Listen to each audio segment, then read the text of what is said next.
আজকে আমরা চলে গিয়েছিলাম আমাদের নগরটি ঘুরে দেখার জন্যে। আমাদের নগরের লক্ষ্মীবাড়ি আমরা দেখব একটু ঘুরে। এই লক্ষ্মীবাড়ি এটা বলা হয় আসন। এই আসনে আমাদের বাম সাইডে আপনারা দেখতে পারবেন এখনই লক্ষ্মীবাড়ি এখান দিয়ে লক্ষ্মী পুজো হতো। এখন এটা লক্ষ্মী পুজো হয় না, প্রায় 400 বছরের পুরাতন একটি বাসা। এই নগরটি আজকে ঘুরে দেখার জন্য আপনাদেরকে নিয়ে আসা, ভিডিওটি দেওয়া আপনাদেরকে। নগরে এক প্রাচীন অনেক ঐতিহ্য আছে আমাদের নগরে।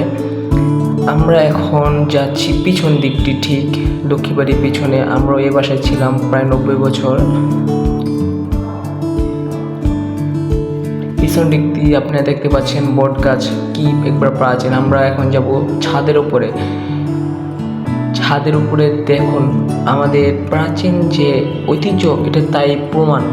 দেখা যাচ্ছে সিঁড়িগুলা কীরকম, বা আবার দেখেন দেওয়ালগুলা দেখেছেন, পুরা একবার ঐতিহ্য হয়ে অন্যরকম। এটা হলো লক্ষ্মীবাড়ির ছাদের উপরটা। এখন আমরা লক্ষ্মীবাড়ির পিছন দিয়ে গেলাম। আমরা ছিলাম যে বাসাটি লক্ষ্মীবাড়ি অনেক প্রায় 90 বছর শতক আমরা এই বাসায় ছিলাম। এটা হকশেপের বাড়ি, হকশবিলা। আমরা এখন যাব বাগবাড়ি। এটা হলো বাগবাড়ি, অনেকে বাগবাড়ি নামে পরিচিত বলে এবং অনেকে পুরান বাড়ি নামে পরিচিত বলে। পুরান বাড়িটি বলা হয়, আগে সকলেই বলতো আগে এটা বাগবাড়ি। পিছনটা দেখেন কি অপূর্ব সুন্দর, রাজাদের বাড়ি ছিল এগুলা।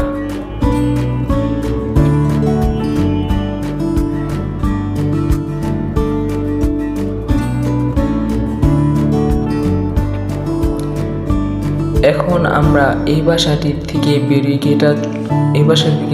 গিয়ে সামনে যাব চরণ পোদ্দারের বাসায়। এটা বলা হয় সচরাচর গদিদের বাড়ি, বুঝতে পারা গিয়েছে। চরণ পোদ্দারের বাসা